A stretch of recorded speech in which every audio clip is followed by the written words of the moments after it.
Peligroso at nakamamatay ang pagtawid sa EDSA, pero may ilan pa rin ang tila nakikipagpatintero sa mga sasakyang dumadaan dito. Isang babaeng tila tatawid sa EDSA Guadalupe ang nabundol ng motorsiklo linggo ng gabi. Makikitang hindi ginamit ng babae ang sidewalk at naglakad siya sa gilid ng barriers ng bike lane. Parehong nasakta ng babae at motorcycle rider. Para mapigilan ang mga pagtawid, iminungkahi ni Interior Secretary Benher Abalos ang pagpataw ng penalty sa mga tatawid dito sa EDSA at sa C5. Sabi ni Abalos, dapat pag-aralan ito ng mga mayor na may sakop sa EDSA para maiwasan ang mga aksidente.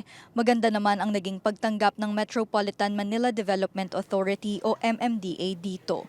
Lagi pong nababanggit na pag tinaasan mo yung penalty anti-poor. Unang-una, hindi po dapat ganoon yung mindset ng tao. Dapat ang iniisip ng tao, hindi ako magbabiolate ng traffic laws dahil mahal yung penalty. Maski hindi mo maximum kasi sinabi ko, it could even be community service. 2 days maglinis. Oo, papabayaan mo maglinis sa sidewalk. Pagdusahan niya. Sabi ng MMDA, kadalasang tumatawid ang mga tao sa EDSA simula alas 10 ng gabi kung kailan wala ng traffic enforcers na nagbabantay. Kaya pag-aaralan muli ng ahensya ang pag-deploy ng traffic enforcers pasado alas 10.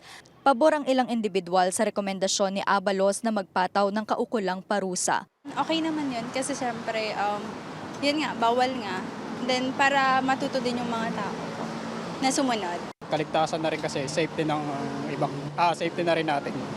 So approved naman. Simula Enero hanggang Agosto nitong taon, mahigit 2,000 pedestrian ang nabangga ng mga motorista sa mga pangunahing kalsada ng Metro Manila.